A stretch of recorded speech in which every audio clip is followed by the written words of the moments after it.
आज आपण वाटण एक आणि भाज्या अनेक असं एक वाटण पाहणार आहोत. अगदी सोप्या पद्धतीने मी तुम्हाला वाटणाची रेसिपी दाखवणार आहे. खूप वेगळ्या पद्धतीचे वाटण आहे. फ्रीजच्या बाहेर म्हटलं तरी अगदी महिनाभर टिकतं. इथे मी वाटणासाठी घेतलेलं साहित्य दाखवते. एक कांदा घेतलेला आहे, त्यानंतर अर्धी वाटी सुकं खोबरं घेतलेलं आहे, थोडी कोथिंबीर घेतलेली आहे, कढीपत्ता, आलं घेतलेलं आहे, त्यानंतर इथे मी 2 कांड्या लसूण घेतलेला आहे. हा मी सालीसहित लसूण वापरलेला आहे. सालीसहित लसूण वापरला की वाटण अगदी खूप दिवस टिकतं. त्यानंतर 1 वाटी भरून मी डाळवं घेतलेलं आहे आणि त्यानंतर मीठ घेतलेलं आहे. तर कांदा आपल्याला चिरून घ्यायचा आहे आणि खोबरं आपल्याला इथे किसून घ्यायचं आहे. तर इथे मी कांदा आणि खोबरं किसून घेतलेलं आहे.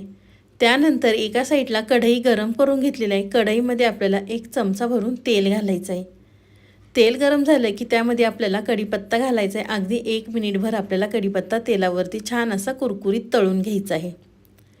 कढीपत्ता तेलावर तळल्यानंतर आपण इथे एक कांदा चिरून घेतला होता बारीक, तो कांदा घालायचा आहे आणि छान असा आपल्याला लाल रंगापर्यंत येऊन भाजून घ्यायचा आहे कांदा.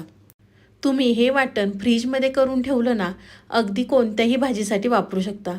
फ्लावर, बटाटा म्हणा किंवा कोणतीही कडधान्याची भाजी करायची असेल त्यासाठी तुम्ही सुद्धा हे वाटण वापरू शकता. तर इथे पाहू शकता तुम्ही कांदा छान असा मी लाल होईपर्यंत भाजून घेतलेला आहे. कांदा भाजल्यानंतर आपण जे एक वाटी भरून डाळवं घेतलेलं आहे, आपल्याला ते डाळवं घालायचं आहे आणि ते सुद्धा कांद्यावरती भाजून घ्यायचं आहे. डाळवं भाजत असताना त्यानंतर 1 वाटी भरून किसलेलं खोबरं घेतलं होतं, ते सुद्धा आपल्याला भाजून घ्यायचं आहे. अगदी हे खोबरं कुरकुरीत झालं पाहिजे असं आपल्याला भाजून घ्यायचं आहे. तोपर्यंत तुम्ही माझ्या चॅनलवर नवीन आला असेल ना, तर प्लीज माझ्या चॅनलला एक सबस्क्राईब नक्कीच करा. तर इथे मी खोबरं छान असं कुरकुरीत भाजून घेते. खूप वेगळ्या पद्धतीने आज मी तुम्हाला वाटणाची रेसिपी दाखवणार आहे.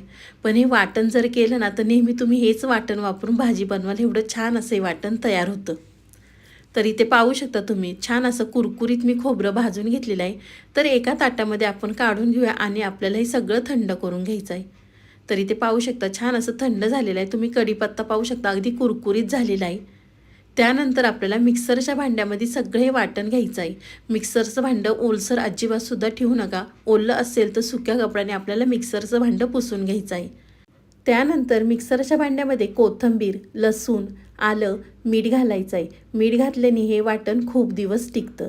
त्यानंतर आपण जे कांदा, खोबरं, डाळवं भाजून घेतलेलं आहे ते आपल्याला मिक्सरच्या भांड्यामध्ये घालायचं आहे. हे सगळं साहित्य मिक्सरच्या भांड्यामध्ये घातल्यानंतर त्यामध्ये आपण मसाला घालणार आहोत. तर इथे मी 4 चमचे कांदा लसूण मसाला घेतलेला आहे. तुमच्याकडे जर कांदा लसूण मसाला नसेल तर तुम्ही कोणताही साठवणीतला मसाला वापरू शकता. पण इथे मी कांदा लसूण मसाला 4 चमचे घेतलेला आहे. कांदा लसूण मसाला घातल्यानंतर त्यामध्ये आपल्याला तेल घालायचं आहे. तर इथे मी तेल घालते. तेल घातलं की अगदी हे वाटण छान असं टिकतं. तर इथे मी 2 चमचे तेल घातलेलं आहे. तेल घातल्यानंतर आपल्याला हे मिक्सरला वाटण वाटून घ्यायचं आहे. अजिबात आपल्याला पाण्याचा वापर करायचा नाही आहे, त्यामुळे आपण या ठिकाणी 2 चमचे तेल वापरलेलं आहे.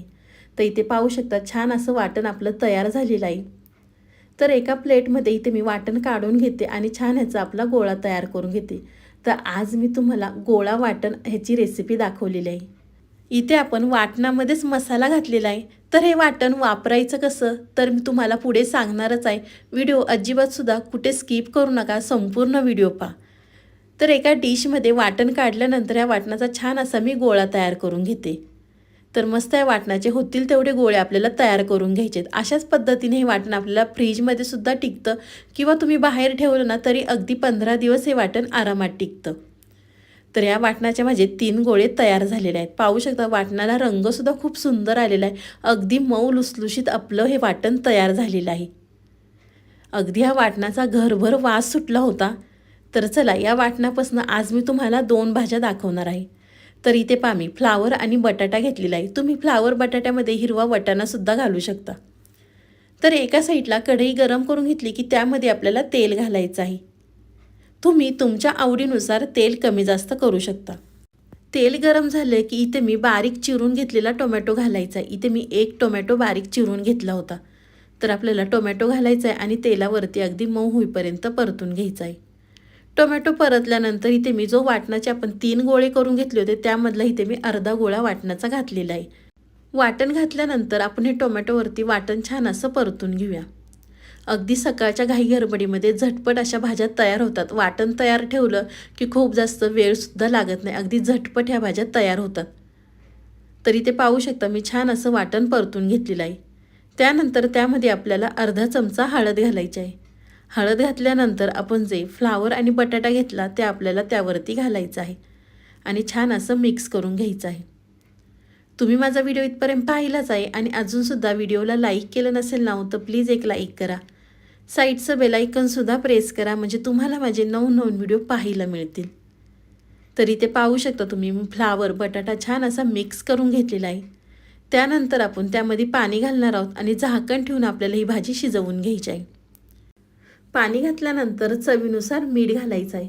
अगदी मस्त ह्या वाटणाच्या भाज्या तयार होतात. तुम्ही जर हे वाटण वापरून भाज्या केल्या ना तर एका चपातीच्या ऐवजी 2 चपात्या नक्कीच सगळेजण खातील आणि ह्या भाज्यांचा अगदी घरभर वास सुटतो आणि अगदी सोप्या पद्धतीने खूप जास्त वेळसुद्धा लागत नाही वाटण तयार करायला. तर पाणी घातलं की त्यामध्ये चवीनुसार मीठ घातलेलं आहे. खूप जास्त मीठसुद्धा घालू नका कारण आपण वाटण तयार करताना त्यामध्ये सुद्धा मीठ वापरलेलं आहे. तरी ते मी झाकण ठेवलेलं आहे आणि फ्लावर बटाटा शिजवून घेते. तरी ते पाहू शकता तुम्ही फ्लावर आणि बटाटा छान असा शिजलेला आहे.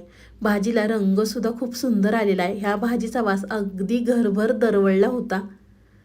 तर फ्लावर आणि बटाटा शिजल्यानंतर त्यावरती आपल्याला कट केलेली कोथिंबीर घालायची आहे आणि गरमागरम आपली फ्लावर बटाट्याची भाजी तयार झालेली आहे. तुम्ही पाहू शकता भाजी किती सुंदर दिसते, त्यामुळे खायला खूपच टेस्टी होते. तर खरंच या पद्धतीने वाटण तयार करा आणि त्या वाटणापासून खूप साऱ्या भाज्या बनवा. तर चला मी तुम्हाला एक भाजी दाखवलेली आहे, त्यानंतर थोडीशी रस्सा भाजी दाखवणार आहे. तर इथे मी तुम्हाला 2 भाज्या दाखवल्या, एक थोडीशी लपतपीत दाखवलेली आहे आणि दुसरी अगदी पातळ रस्सा दाखवणार आहे. तर त्यानंतर इथे मी कढई गरम करून घेतलेली आहे. कढईमध्ये आपल्याला आवडीनुसार तेल घालायचं.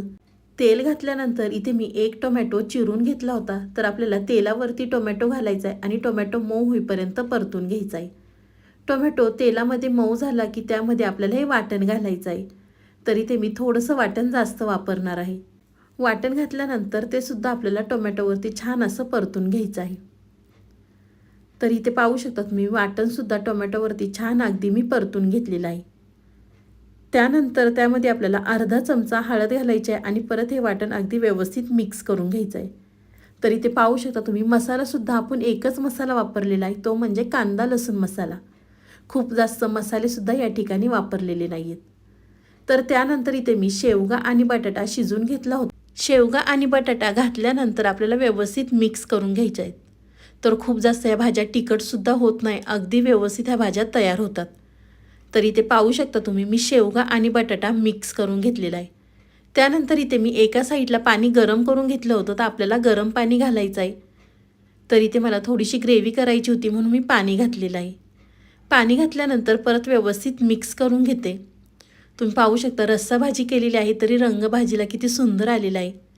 पाणी घातलं की परत हा शेवगा आणि बटाटा व्यवस्थित मिक्स करून घेते. मिक्स केल्यानंतर त्यामध्ये आपल्याला चवीनुसार मीठ घालायचं आहे. तर इथे मी मीठ घालते आणि परत व्यवस्थित मिक्स करून घेते आणि आपल्याला भाजीला छान अशी उकळी घ्यायची आहे. इथे पाहू शकता तुम्ही मी तुम्हाला 2 भाज्या दाखवलेल्या आहेत. तुम्ही कोणत्याही भाजीसाठी हे वाटण वापरू शकता.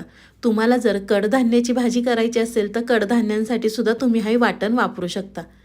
तर इथे पाहू शकता तुम्ही मस्त असा शेवगा उकळलेला आहे आणि रंगसुद्धा भाजीला खूप सुंदर आलेला आहे. गरमागरम शेवग्याची भाजी आणि भाकरी काय भन्नाट लागते. तर शेवगा छान उकळल्यानंतर त्यावरती आपल्याला कोथिंबीर घालायची आणि मस्त गरमागरम आपली शेवगा बटाट्याची भाजी तयार झालेली आहे. तुम्हाला हे माझी आजची रेसिपी कशी वाटली ती मला नक्कीच कमेंट करून कळवा.